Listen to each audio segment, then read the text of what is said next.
Gopijanna Vallabha Girivanodari.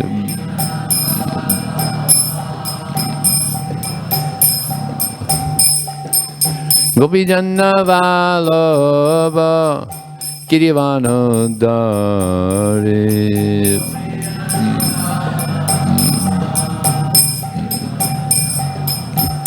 Sodananana Prajajanna Ranjana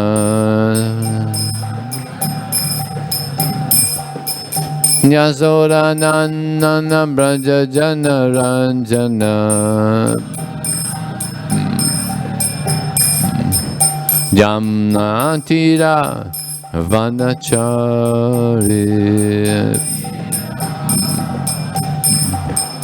Jamnatira Vanachari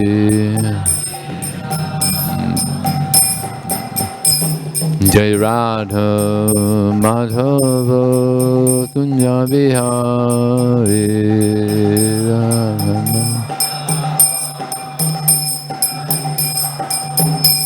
Jaya Radha Madhava Kunja Bihari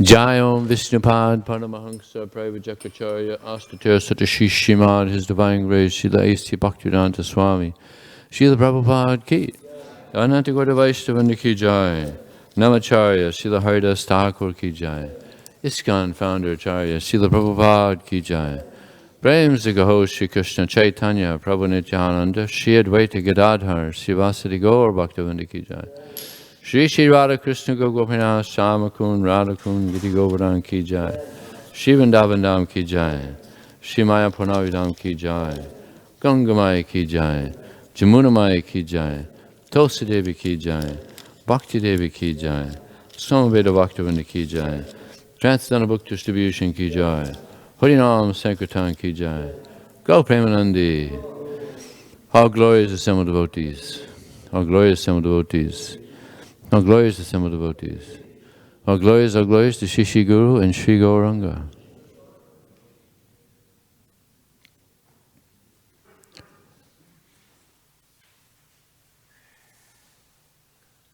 Om Namo Bhagavate Vasudevaya.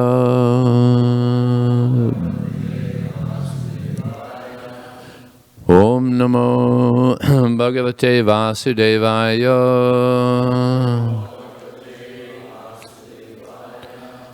Om Namo Bhagavate Vasudevaya.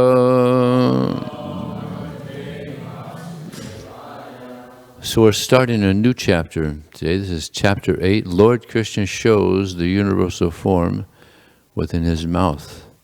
Now there's no purports until we get to text number 4. So we'll read that verse together.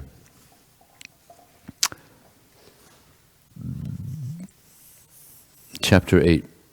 The summary of the 8th chapter is as follows. This chapter describes the ceremony of giving a name to Krishna. It also describes his crawling, his playing with the cows, and his eating earth, and again showing the universal form to his mother. One day, Vasudeva sent for Gargamuni, the family priest of the Yadu Vamsa, and thus Gargamuni went to the house of Nanda Maharaj, who received him very well and requested him to give names to Krishna and Balaram. Gargamuni, of course, reminded Nanda Maharaj that Kamsa was looking for the son of Devaki and said that if he performed the ceremony very gorgeously, the ceremony would come to the notice of Kamsa, who would then suspect that Krishna was the son of Devaki. Nanda Maharaj therefore requested Gargamuni to perform this ceremony without anyone's knowledge, and Gargamuni did so. Because Balaram, the son of Rohini, increases the transcendental bliss of others, his name is Ram, and because of his extraordinary strength, he is called Baladeva. He attracts the Yadus to follow his instructions, and therefore his name is Sankarshan. Krishna, the son of Yasoda, previously appeared in many other colors, such as white, red, and yellow, and he had now assumed the color black. Because he was sometimes the son of Vasudeva, his name is Vasudev. According to his various activities and qualities, he has many other names. After thus informing Nanda Maharaj and completing the name-giving ceremony, Gargamuni advised Nanda Maharaj to protect his son very carefully and then departed. Sukadeva Goswami next described how the two children crawled, walked on their small legs, played with the cows and calves, stole butter and other milk products, and broke the butter pots. In this way, he described many naughty activities of Krishna and Balaram. The most wonderful of these occurred when Krishna's playmates complained to Mother Yasoda that Krishna was eating earth. Mother Yasoda wanted to open Krishna's mouth to see the evidence so that she could chastise him.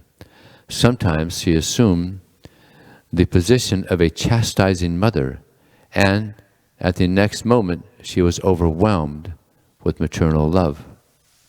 After describing all this to Maharaj Parikshit, Sukadeva Goswami, at Maharaj Parikshit's request, praised the fortune of Mother Yasoda and Nanda. Nanda and Yasoda were formerly Drona and Dara, and by the order of Brahma, they came to this earth and had the Supreme Personality of Godhead as their son. Text 1. Shri Sukha Uvacha Garga Purotito Rajan Yadunang Samahatapa Vrajang Jaghama Nandasya Vasudeva Prachoditaha. Translation.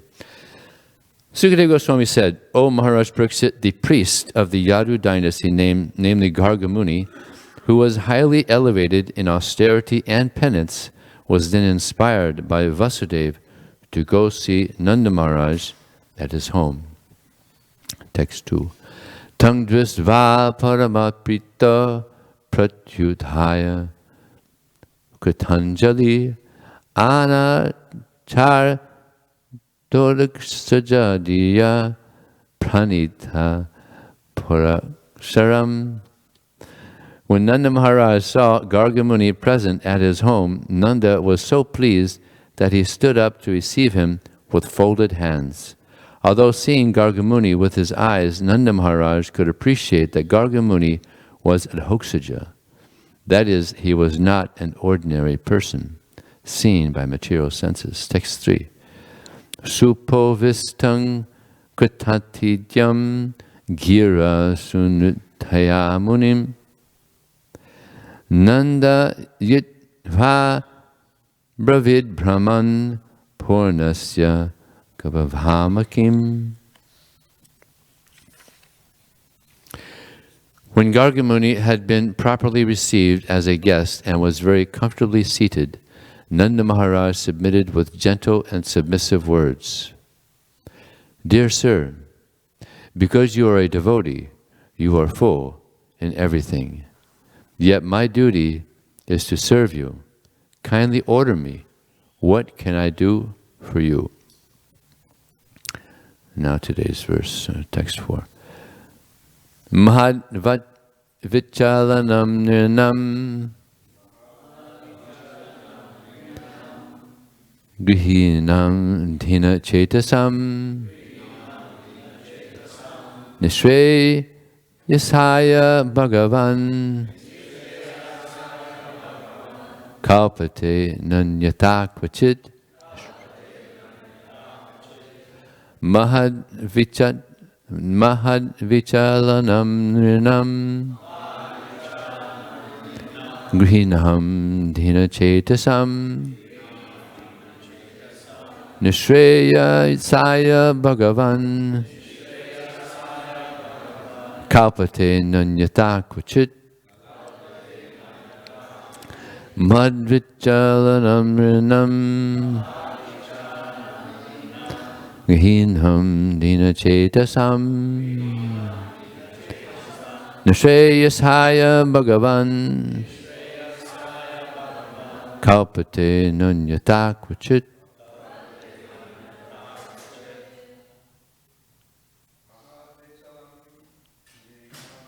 Mahavicharana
Nishreyasaya Thakuchit Matajis Mohan Vichalanam Rinam Grihinam Yasenam Nishreyasaya Bhagavan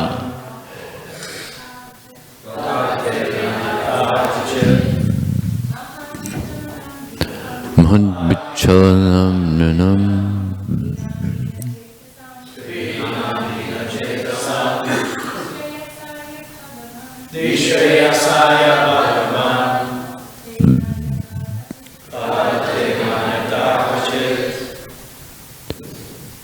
Mahadvichalanam, the movement of great personalities. Nunam, in the houses of ordinary persons. Grihinam, especially householders. Dina Chetasam, who are very simple-minded, being engaged in family maintenance and nothing more. Nishayasaya, a great personality has no reason to go to the grihasta but to benefit him.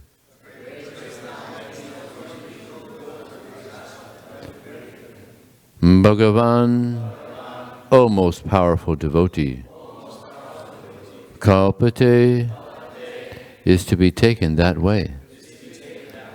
Na anyata, not for any other purpose. Kvachit, at any time. Translation and purport by His Divine Grace, Srila Prabhupada Ki Jai.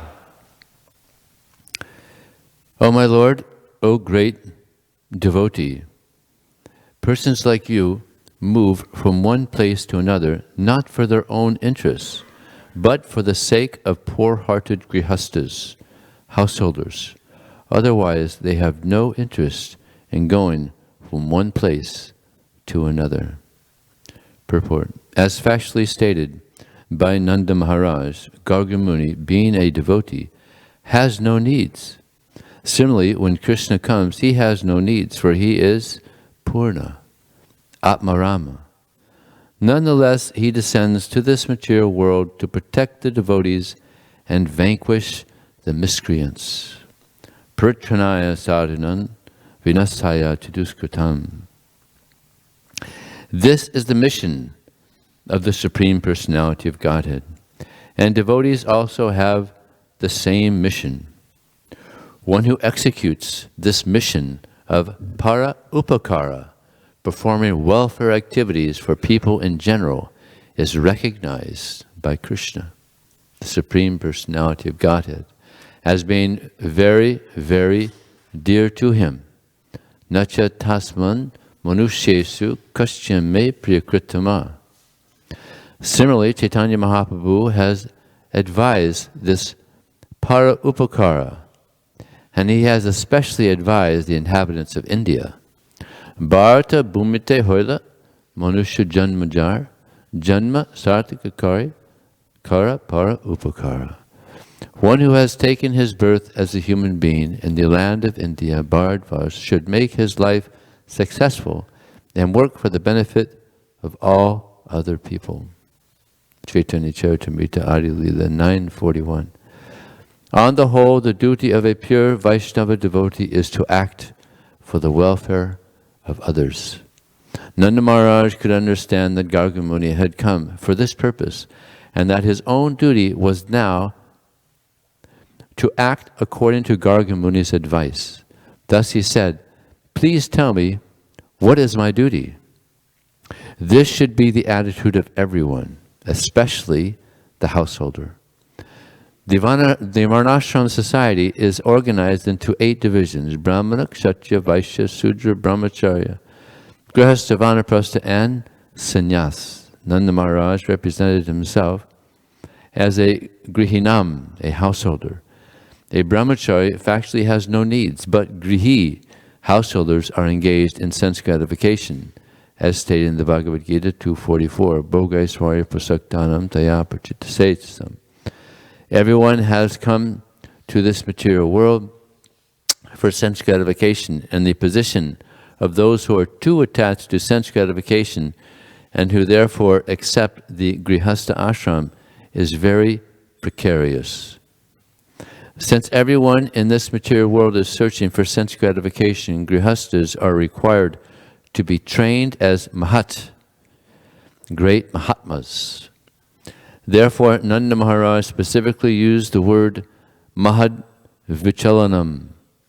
Garga Muni had no interest to serve by going to Nanda Maharaj, but Nanda Maharaj, as a Grihastha, was always perfectly ready to receive instructions from a Mahatma to gain the real benefit in life. Thus, he was ready to execute Garga Muni's order. Om Jnana Timarandasya Jnananjana Salakaya Chakshram Militam Jena Tasmaya Shri Gurave Namaha Mukham Kotriva Chalang Pangun Langhai Karim Yat Kripa Taraham Bande Shri Gurum Dinataranam Vanchikapatibhyascha Kripa Sindhubhyevacha Patitanam Pavanevyo Vaisnavevyo Namo Namaha. Jaya Shri Krishna Chaitanya Prabhu Nityananda Shri Advaita Gadadhar Sivasati Gaur Bhaktivinoda Hare Krishna, Krishna Krishna, Hare Hare, Hare Rama, Rama Rama, Hare Hare.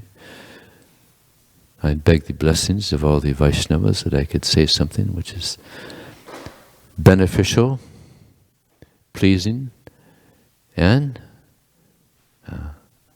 what's the other one? There's that verse in the Bhagavad Gita. What's the verse? You might remember it, Archita? That the austerity of speech is speak that which is pleasing, beneficial, and truthful. There it is. Thank you. So, in this verse, we're hearing how Garga Muni, who was a great devotee, he wasn't just a Brahmana. Actually, he was a very wonderful preacher, pure devotee, and his only desire was to please Krishna. So he would go and he would preach to the householders, try to encourage them in their devotional activities. And actually this movement, this ISKCON society is meant for doing that, trying to enliven people about Krishna consciousness, because now people are very covered. It's Kali Yuga. Om Jnana Tamarandasya Jnananjana Salakaya Chakshrum Mulitam Jena Tasmai Shri Gurave Namah. Everyone is born into darkness. Yeah.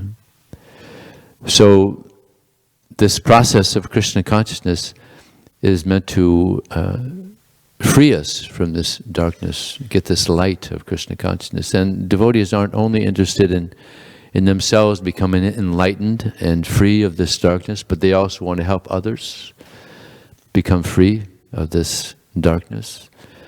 And therefore our movement is all about pleasing Krishna by giving Krishna to others. Yeah. One time in Atlanta, Georgia, there was a big congregation of devotees that had come from all around the country to see Prabhupada. And there was a lot of Sankirtan devotees. The temple was just packed with saffron, book distributors. And Vijaya Prabhu made that famous question to Prabhupada, Prabhupada, what pleases you the most? And everybody was expecting that you distribute books. But Prabhupada didn't say that. What did he say? That you love Krishna. That you love Krishna. So if you love someone, then you'll do what is most pleasing to that person, right? So what is most pleasing to Krishna? Yaidang paramanguyang madbhakte sabarihashasti. He says that anybody that is preaching this message of Bhagavad Gita is most dear to me. This great secret of Bhagavad Gita is most dear to me. And there'll never be anyone more dear to me than that person that is preaching this message of Bhagavad Gita. So this is very pleasing. This action of book distribution is very pleasing to Krishna. And this activity is not only beneficial for those persons who are receiving this knowledge, but it's very beneficial for ourselves as well. Because Prabhupada says in one purport, he says that when one goes out and preaches Krishna consciousness, one gets the special mercy of Krishna. And that special mercy of Krishna is that one gets quick realization. It's the quickest way to get realization of Krishna. Does anybody here want realization of Krishna? Yeah, me too. So Prabhupada says in this purport, this is the quickest way to get realization of Krishna. So therefore he emphasized it so much for the benefit of the non-devotees, so they could hear about Krishna, and for our own benefit, so that we could quickly realize Krishna. So to do this activity, however, we have to be very humble. Prabhupada wrote a letter to two sannyasis one time.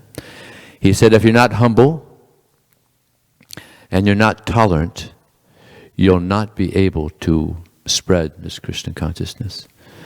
So it's so important, this humility. And Bhaktivinoda Thakur, he says, when will I, with a humble heart, go out to spread the message of Sri Chaitanya Mahaprabhu?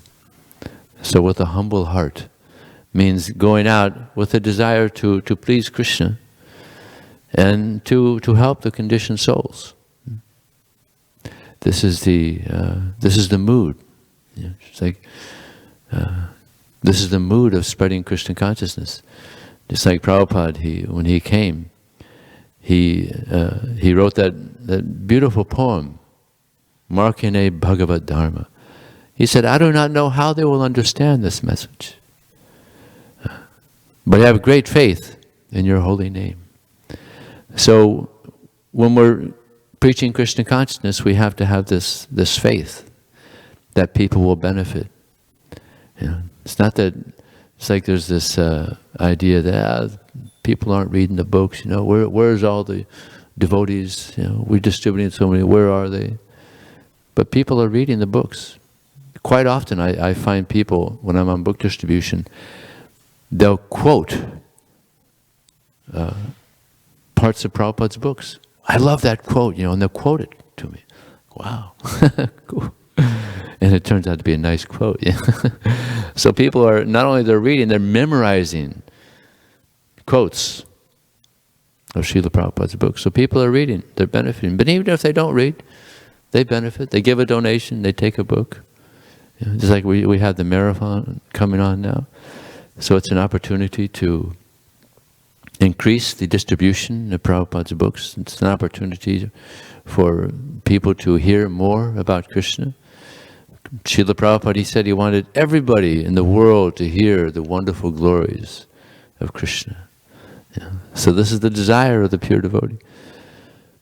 So we should also have this desire. And the more we chant sincerely, the more this desire will come up.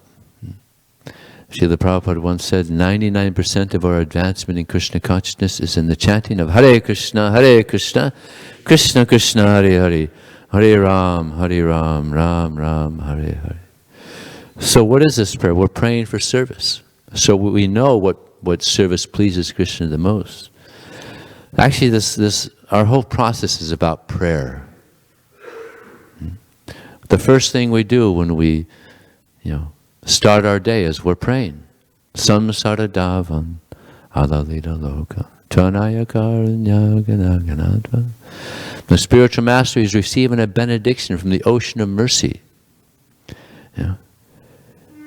He's extinguishing the blazing fire of material existence. So this material world, it's a blazing fire and people are being burnt by the modes of nature. It's very intense. People are suffering so much. So the spiritual master, he comes and he showers the rain of mercy. And what is that mercy? The books. We're showering the books on the people. And people are benefiting so much. We may not see it, but they're benefiting. Just like Vijaya Prabhu gives that example. Nice example. When you want to boil water, the water is cold when it sits on the stove. You turn the fire on, it's still cold. Then it starts warming up, then eventually it starts boiling. But it takes some time. So some people are just getting started in their devotional activities, and some people they're ripe. Just like we've not the past few weeks, we've had people come from the universities. They're now chanting and coming to Mangalartik and appreciating Krishna consciousness. So there's some ripe mangoes out there. But if we don't go out, we're not going to find them. So it's so important. And now this marathon, it's an opportunity for everybody to go out. At least on World Enlightenment Day, everybody should go out and get the mercy of Lord Chaitanya Mahaprabhu, get the mercy of Krishna.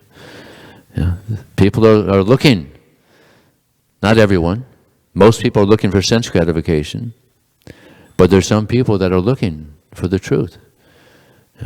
And the people that are looking for sense gratification, we interrupt their journey of sense gratification and give them a book. And sometimes they find, actually, this is better. This is real sense gratification. Krishna consciousness is real sense gratification. I was just listening to a lecture of Prabhupada. Prabhupada said, actually, Krishna, he's the original sense gratifier. He's into sense gratification. Bhogaisvarna, what is that? He's the friend of all living entities. He's the enjoyer of all sacrifice. Bhaktaram yagatapasang sarvaloka maheshra. He is the enjoyer of sacrifices. So everything that we're doing is for his pleasure. So he likes to enjoy. And that's why we like to enjoy, because Krishna likes to enjoy. But we try to enjoy through Krishna, not separately. That's when we get in trouble. That's when we get in trouble. So Krishna comes, yada yada hi dharmasya glanir bhavati bharata abhyutanam dharmasya tadamanam sajamna. To annihilate the miscreants, to deliver the devotees, and to re-establish religious principles. Just like here in this country, if people are following the laws, if they're civilized, then they get the benefits of the country. If they don't, if they break the law, then there's a place for such people. It's called the prison. Yeah. You want to break the law? Okay, there's a prison. There's about 2 million people in this country in prison right now. It's a lot of people breaking the law. So if we want to break the laws of God, there's a place for such people. And we're in it. The material world. This is where people come who want to break the laws of God. They don't want to serve God. They want to enjoy. They want to try to be the enjoyer. They want to try to be the proprietor. So this process, or this Hare Krishna movement, this is a convalescent home. We're trying to get better. We're trying to get healthy again. Prabhupada, is a very interesting statement in one purport. Prabhupada says that he's speaking about Narada Muni, how Narada Muni, he had seen Krishna or Vishnu in the heart, and then he left. He left him, and he couldn't see it. He was in anxiety. He couldn't see Vishnu. He was in anxiety. And he opened his eyes and he couldn't see him. He was in anxiety. He couldn't see Vishnu anymore. But Vishnu spoke to him. And he could hear very clearly. And Prabhupada mentions in the purport that he had the spiritual strength to hear the words of Vishnu. So just to hear means one has to have spiritual strength. You know? Just like if we're chanting and we fall asleep, we can understand we're weak. Right? Or if we're in Bhagavatam class and we're falling asleep, we're weak. So we should pray to Krishna for strength so that we can hear nicely. This whole process is about hearing. We have to hear the prayers. We have to hear the holy name. And if we're not hearing nicely, that's a weakness. And we should pray to Krishna for strength to hear the message of Krishna, to hear the holy name of Krishna. Yeah. And Prabhupada goes on to say that one who is in the probation period of his Krishna consciousness cannot appreciate the words of Krishna. Yeah. So we're on probation, actually. This is probation. We were in the material world, right? Completely conditioned, doing all nonsense. Now somehow, by Krishna's mercy, we're in this process of purification, but we're not pure yet, right? Just like if a prisoner, if someone does some criminal activity, he goes to jail, he does his time, and then if he does a crime again, if it's not that big, they'll just put him on probation. They know he's a criminal, but it wasn't a real big crime, so listen, we're just going to put you on probation. And if you do anything wrong, then you're back in jail again. So we're on this probation period. And if we do anything wrong, again, we're in the material world. So many devotees have come and gone. They get swept out of the material world. They're here in the association of devotees, taking prasadam, going to Mangalarti, hearing about Krishna. They do something wrong, again, in the material world. So we have to be very careful. Just like the prisoners who are on probation, they got to be careful. Otherwise, back into prison. So we have to be very careful while we're practicing this Krishna consciousness. Because we can be bewildered again by Maya and have to go out again, suffer the threefold miseries again, suffer in the association of non-devotees. It's a scary thing. So we have to be so careful. So in this prayers, in the prayers that we're chanting, we should also pray to Sri Sri Rukmini Dwarkadi, Sri Sri Gauranitai, Sri Jagannath Baladeva and Subhadra for strength in this marathon. We need spiritual strength. Yeah.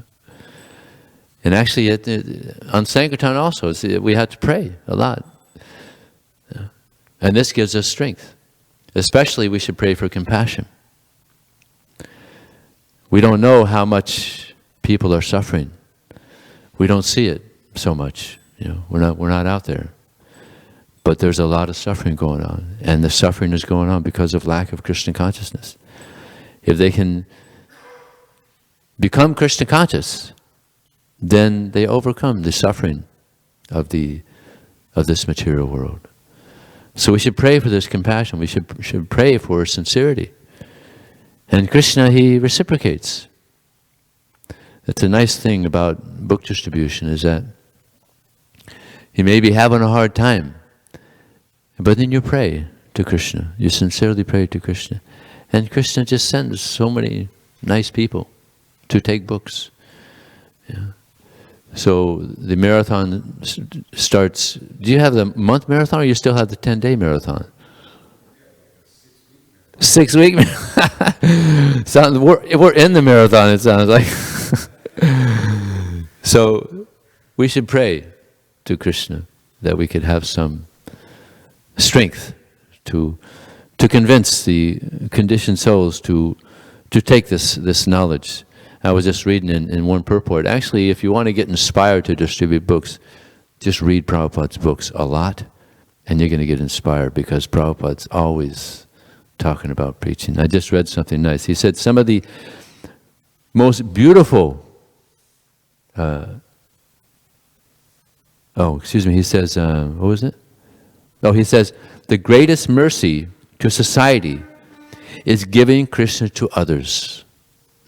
The greatest mercy to society is giving Krishna to others. It's like there's so many philanthropic movements in the world.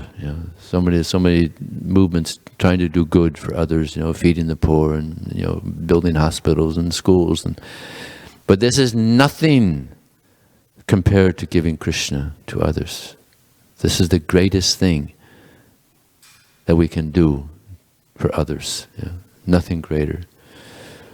So I wanted to tell you some interesting book distribution stories to maybe inspire you to get into this marathon. This one, Bhakta Marcel in Budapest, he was distributing books, and he distributed a book to a young man. And he was enthusiastic to take a book, and they had a nice conversation, just preaching to him. So he invited him to the temple. So he went to the temple, a beautiful temple in Budapest. That's unbelievable, one of the most, anybody here been to the Budapest temple? Oh, it's really, really nice.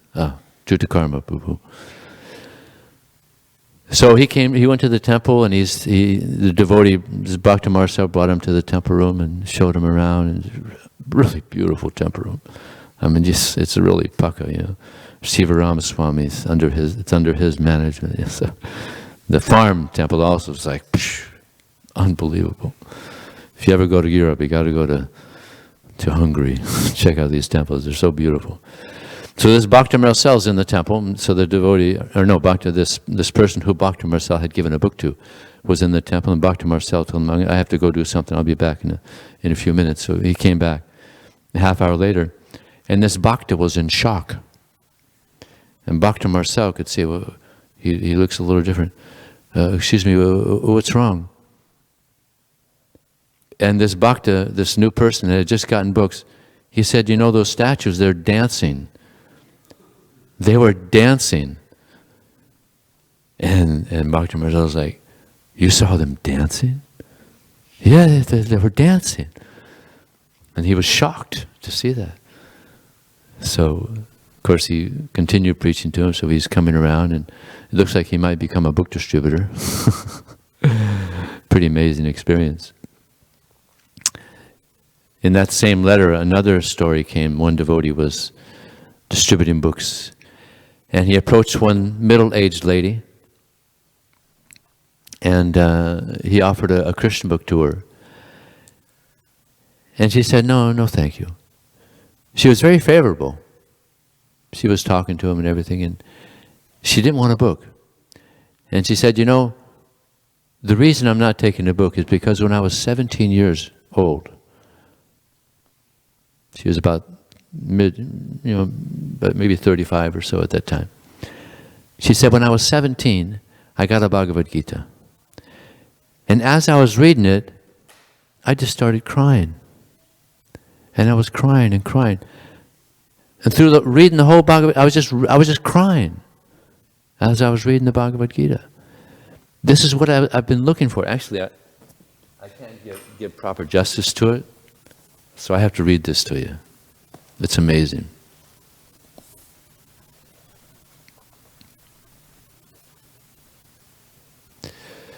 The other story took place in a parking lot in Budapest. I approached a middle-aged lady. She was favorable, and I offered her the Krishna book, but she didn't want to accept it. She started to explain why. You know, she said, when I was 17, I read the Bhagavad Gita, and while reading it, I was constantly crying because it was what I was always looking for. I directly felt Krishna's presence.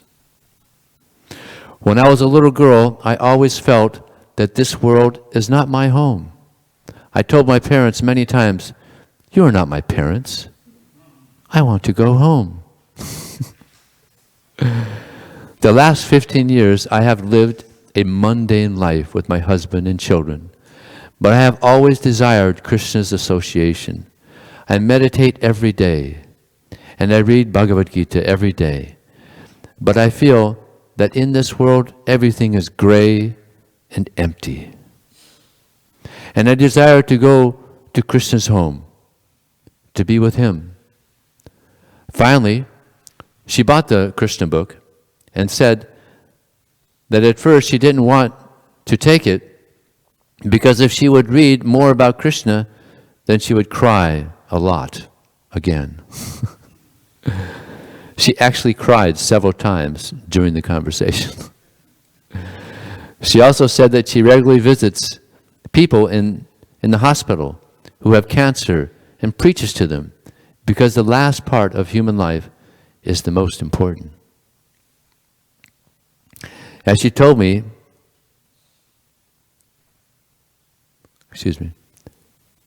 and she told me that is very difficult for her to try, that it is very difficult for her to try to become Krishna conscious alone.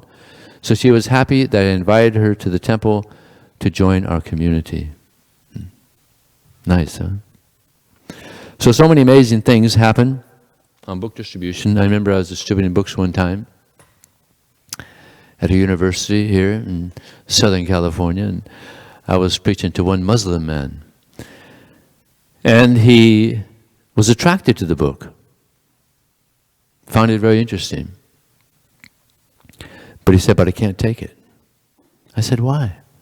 You want it, why don't you take it?" He said, "I live with my parents, and they're Muslims.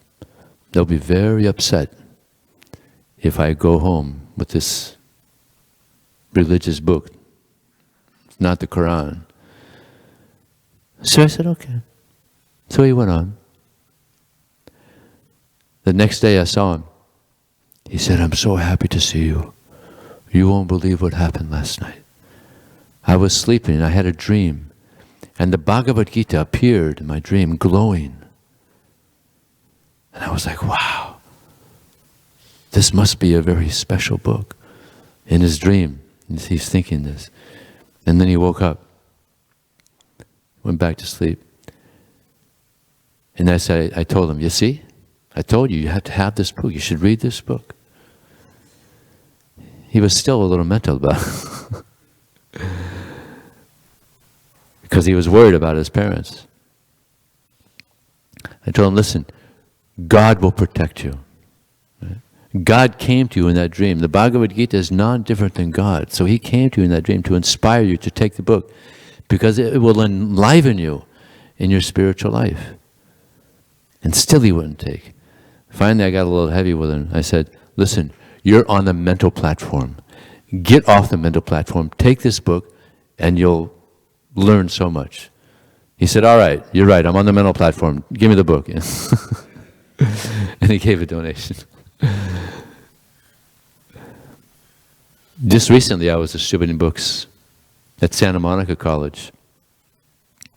And one homeless man was walking towards me.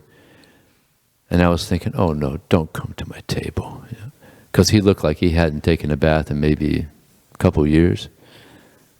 But sure enough, he came to the table. And he's looking down at the books. And I didn't have to see him to know that he was there. I could smell him. I mean, he was a really homeless man. So he's standing there looking at the books. And then he says, "Do you have the Srimad Bhagavatam?" And I'm like, yeah, I have the Srimad Bhagavatam. He said, "Oh, so nice, thank you. I've been reading the Bhagavad Gita. And throughout the Bhagavad Gita, Bhaktivedanta Swami, he's always mentioning the Srimad Bhagavatam. So I have to read this Srimad Bhagavatam." So I gave him the 1-1. And he said, "How much do I owe you for this?" And I was so humbled by that experience. I just said, "Whatever you want to give, just give whatever you want." So he gave a small donation. He took the Srimad Bhagavatam. But I was just thinking, when am I going to learn? You know, there's so many stories have come where homeless people take books and sometimes even give nice donations. Yeah. It happens. So many book distributors have sent me these shocking stories of homeless people taking books. So, you never know. We never know who's going to take a book. Right? So we should be open to anyone taking. Okay, is there any question or comment? Correction? Okay. Thank you very much. Srila Prabhupada ki jai.